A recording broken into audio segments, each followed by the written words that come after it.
By the way, I'm the one of two guys that shows up with my own.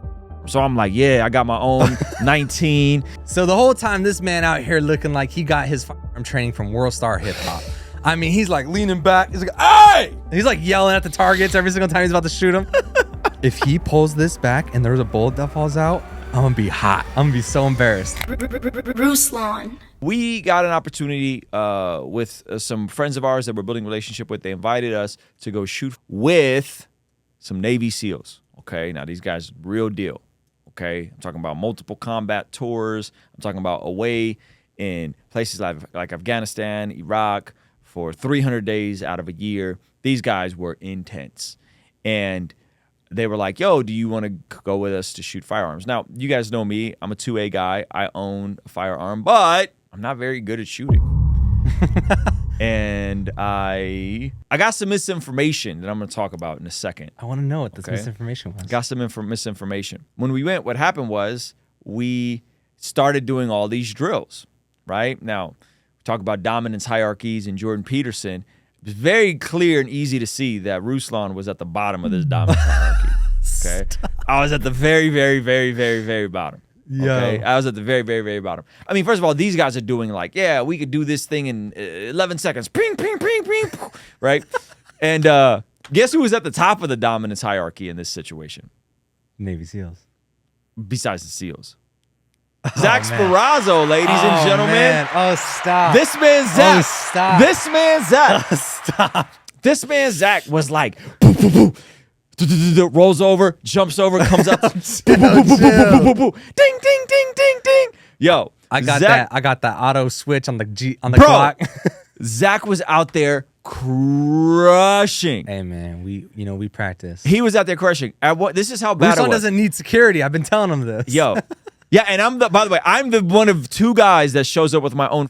So I'm like, yeah, I got my own 19, and I'm the worst one there, like bad. Like the only one that was like a little as bad as me was Pastor Ricky. Pastor Ricky was bad, but I was worse. Like I was worse. It was so bad to the point where they got us doing this things like, yeah, Navy SEALs, you got to do this, and you got to unload, and if you do it in 11 seconds, you got to spin, you got to spin and shoot 2 shots on target for all these guys, and then go back around. So Zach does it, and Zach is like, of course, Zach's just crushing. Zach's just like, ping, ping, ping, ping, boom, boom, boom, boom, like real fast. And then what happened when I did it, Zach? Oh, this is the worst thing. Gosh. Okay. Oh my gosh. Ah! Okay. Thank you for the reminder. This is bad. Okay. This is really bad and embarrassing, guys. But there's a point to this story. Yes. Just keep watching because there's a point to this. I promise you, I'm gonna tie it all in. I'm kind of a 2A guy. I'm a researcher. So when I got into pew pew stick, as the gun community will call it, I did a lot of research, and so I developed a little bit of skill to where I could be like proficient when I'm out there, like across the civilians. And I'm pretty well versed in the safety and making sure that everything is good. And I know this dude Ruslan's like, I bought a gun. No, I'm gonna bring it. I know the 3 rules. Yeah, I know the 3 rules. That's about it, though. But knowledge and application are different. Shout out to. So the whole time, this man out here looking like he got his firearm training from World Star Hip Hop. I mean, he's like leaning back. He's like, hey! He's like yelling at the targets every single time he's about to shoot them. This man is a little, he's just trying to figure it out. I was pulling the sideways.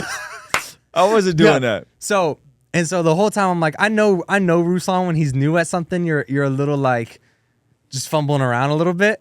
So this man finishes the drill, and they say disarm, safety. You finish the drill, and you dump the mag. You unload the preloaded bullet that's already in there. It's semi-auto, right? And you got to show them the chamber. Yeah, and you got to make sure there's no rounds in the chamber. Boom, lock it up. You're good. You walk away.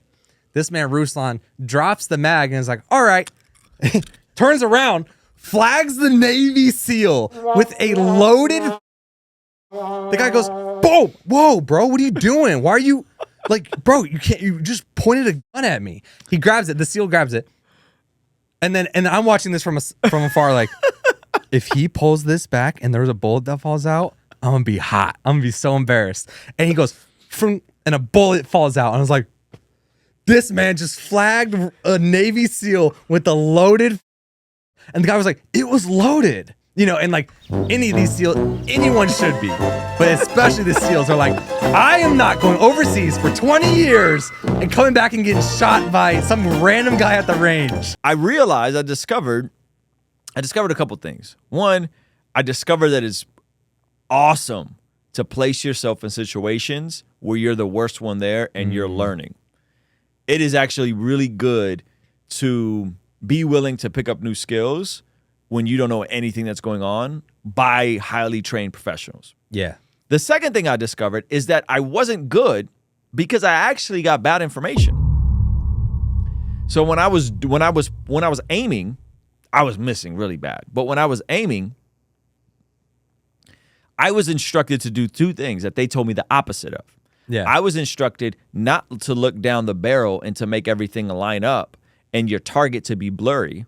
I was instructed to make sure your target is in focus and that the barrel of your is not blurry. Like when you're focusing your eyes. Yes. There. Okay. So don't focus on the little tip at the, what is that called? The iron sights. The iron sights. Don't focus on the iron sights. Focus on the target. Make sure the target is in focus and don't worry about the iron sight.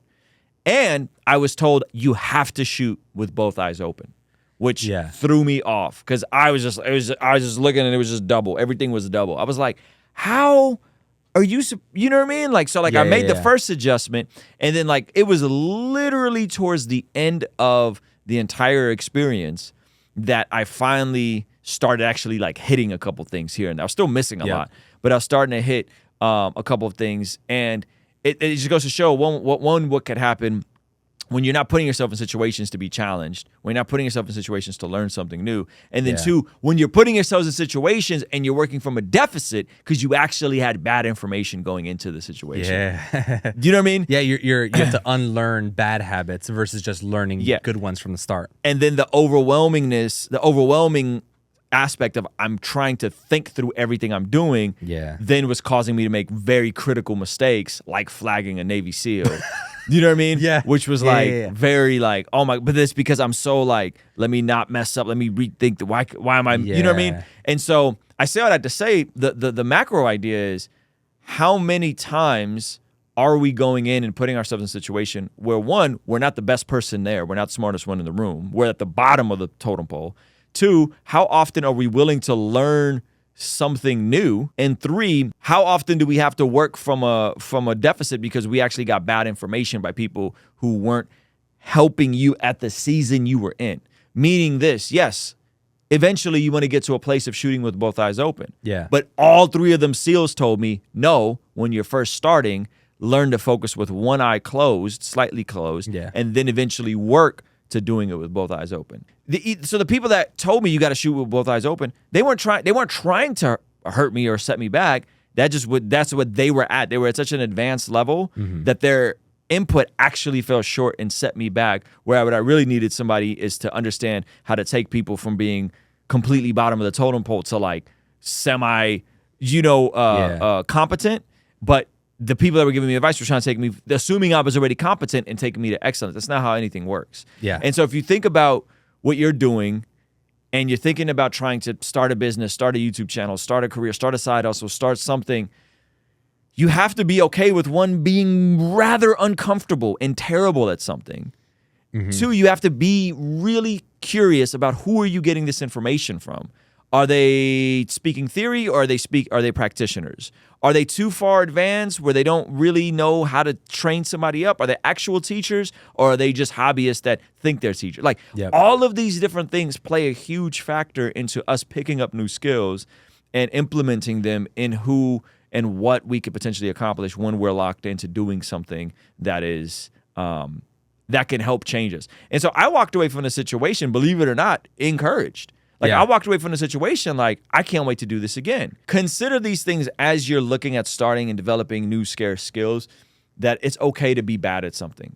Some of you guys quit because you're not good. That the whole point of learning something new is because you're not good. Yeah, you're gonna spend a while of doing something while you're not good at it. Yeah. And you might even know that you're not good. You might be like, I don't know why this isn't working, And then even when you are good, it's going to take a while. Like, even if you feel like, I think this is doing well. Yeah. Like I have the basics of video and production, and I work on this channel every day. But when I'm looking at my small channel and I was calculating based off of what I've done now, of how long it's going to be until I can get monetized, it's like it can be anywhere between another 25 to 50 videos of just 5 days a week. Just boom, boom, boom, boom. Waking up, seeing nothing. And then you get monetized, $2. And if I showed up another 25 times to the range and did that exact same thing, I would be substantially better than I am now. Yeah. You know what I mean? And that's how a great point. Yeah. Everything works, guys.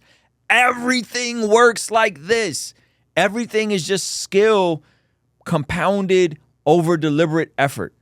Now, if I were to go out there 25 times by myself, I'd probably still be trash. Yeah. You know, I might get incrementally better, but if I go out there with trained professionals, I would get way better. You know? Hey, check this out. You want to know the main reason new creators fail on YouTube? They don't know who they're creating videos for, and they don't have any purpose behind their videos. This turns the whole process of shooting videos into a tedious chore that will eventually lead to burnout. And trust me when I tell you, I have been there. If you want to discover exactly what type of videos you should make that will increase your chances of success on YouTube and help you avoid burnout, sign up below for my free Master My Niche training. This training will walk you through a custom system that will help you get clarity on the niche of your channel and help you make videos that you should be creating. I'll see you over at mastermyniche.com.